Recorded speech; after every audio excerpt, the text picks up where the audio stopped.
श्री स्वामी समर्थ. चातुर्मास म्हणजे काय?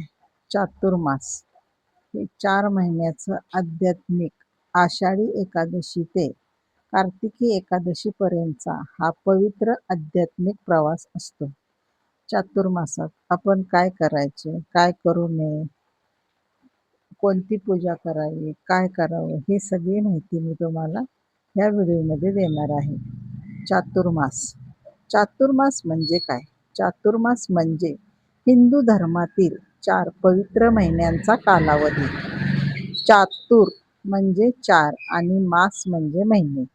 हा काळ आषाढ शुक्ल एकादशी म्हणजेच देवशयनी एकादशी पासून सुरू होतो आणि कार्तिक शुक्ल एकादशी म्हणजे प्रबोधनी एकादशी पर्यंत चालतो.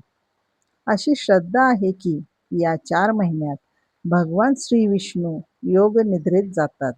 त्यामुळे या काळात भक्तांनी जास्तीत जास्त जप, तप, दान, व्रत, उपवास, पूजा आणि सत्कर्म करावीत. चातुर्मासाचे महत्त्व. मन आणि शरीर शुद्ध करण्याचा काळ. देवभक्ती वाढवण्याची सुवर्ण संधी. सात्विक आहार आणि संयम पाळण्याचा काळ. दान धर्म, ग्रंथ वाचन आणि नामस्मरण करण्याचा काळ. आध्यात्मिक प्रगतीसाठी अत्यंत शुभ मानला जातो. चातुर्मासात काय करावे? रोज देवपूजा करावी. ओम नमो भगवते वासुदेवाय किंवा आपल्या इष्टदेवतेचा किंवा आपल्या कुलदैवतेचा जप करावा. जेवढी जमेल तेवढी सेवा करावी. सेवा म्हणजे काय? जप म्हणणे, नामस्मरण करणे, पोथी वाचणे अशा प्रकारे.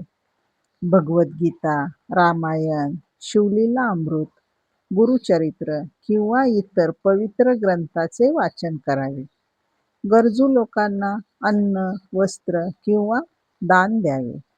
शक्य असल्यास उपवास करावा किंवा एक भुक्ती राहावे म्हणजे एकदा जेवून राहावे, एक वेळ जेवण करावे. चातुर्मासात काय टाळावे? खोटे बोलणे, राग, मत्सर आणि वाईट विचार. तामसी अन्न वर्ज करावे आणि व्यसन, अनावश्यक वादविवाद टाळावा. चातुर्मासाचा संदेश काय असतो? चातुर्मास हा केवळ व्रताचा काळ नाही, तर स्वतःमध्ये चांगले बदल घडवून आणण्याचा, ईश्वर भक्ती वाढवण्याचा आणि जीवन अधिक सात्विक बनवण्याचा पवित्र काळ आहे. या पवित्र चातुर्मासात आपण सर्वांनी भक्ती, सेवा, दानधर्म आणि सत्कर्म यांचा संकल्प करूया. भगवान विष्णू आणि सर्व देवांची कृपा आपल्याला सर्वांवर सदैव राहो ही श्री स्वामी चरणी आणि श्री श्रीहरी चरणी प्रार्थना. हरिओम. श्री स्वामी समर्थ. एक तुम्हाला मी छोटीशी कथा सांगते. चातुर्मास शेतकऱ्याचे महत्त्व. शेतकरी आणि चातुर्मासाचे महत्त्व. खूप वर्षापूर्वी एका गावात गणू नावाचा शेतकरी राहत होता. तो मेहनती होता, पण देवपूजा, व्रत किंवा धर्म याच्याकडे त्याचे विशेष लक्ष नव्हते. एकदा गावात एक संत आले. त्यांनी गावकऱ्यांना सांगितले, उद्यापासून चातुर्मास सुरू होत आहे. या महिन्यात शक्य तितका संयम पाळा, देवाचं नामस्मरण करा आणि चांगलं कर्म करा. गावातील अनेकांनी चातुर्मासाचे नियम पाळायला सुरुवात केली. पण गणू हसत म्हणाला, 4 महिने नियम पाळून काय होणार? काही दिवसांनी जोरदार पाऊस सुरू झाला. अनेकांच्या शेताचं नुकसान झालं, पण गणूच्या शेतातील पीक मात्र आश्चर्यकारक चांगली राहिली. तो संतांकडे गेला आणि म्हणाला, हे कसं घडलं?